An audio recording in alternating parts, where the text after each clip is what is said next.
Appreciate you expounding on that answer. Is that game kind of fun? Is that the kind of game that's fun for the team where maybe it's not pressure packed all the way and you're just out there playing? I mean, yeah, going into this game, we always talk about playing to our standard, playing to Alabama football standard. And that means, we don't really care who we're playing against. If we go out there and we do our job, like how we know how to do our job, we're going to have fun and fly around. You've been having a lot of fun lately in recent games. You've upped your game, I think, this year. Do you think you've upped your game during the season? Definitely. It comes in preparation, day by day, and just me creating great habits for myself, and also, my teammates, just allowing me to make plays. I give a huge big thanks to the D-line, whenever they make great execution on their stunts or in the run game to allow it to be an open gap for the linebacker to fill the hole or whatever the case may be. Xavier had that fumble recovery, returned it for a touchdown. Whenever y'all are able to get a defensive touchdown, how exciting is that? It's very good. That's one of our goals going into any game.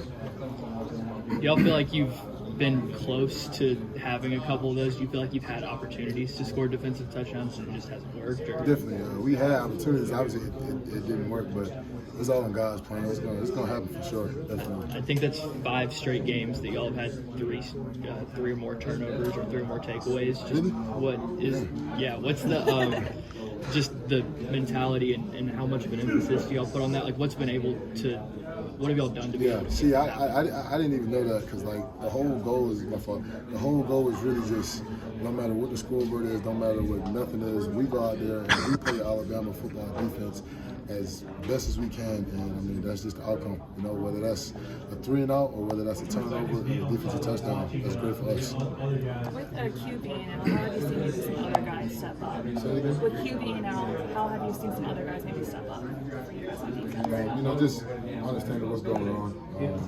Those guys, they learn from all the veteran guys, and now, we're deep into the season to the point where it's like we might need some younger guys to come into the game and, display their potential of play, which they have been doing in practice and now in the games as well. Caleb just talked about that after games, some older guys were giving the younger guys a prize for getting to get in, and then at the end we obviously saw a lot of walk-ons. What does that kind of do for team morale and for those guys to get a chance to play at the end? That's species for that. That's definitely, it's great, just me going against those scout linemen and seeing them in the game. That's one of the precious things in football, because you see how hard, for example, Austin Mack, he go out there and score and throw a touchdown to Rico Scott, which is also a great player. But you see these guys every day at practice, and they're, excuse my language, but they're busting their ass every day. They don't care if they're hurt, they don't care if they're injured, but they go out there, the scout team, they give us a look. I'm pretty sure the scout defensive team, they give the offenses a look as well. And, just Austin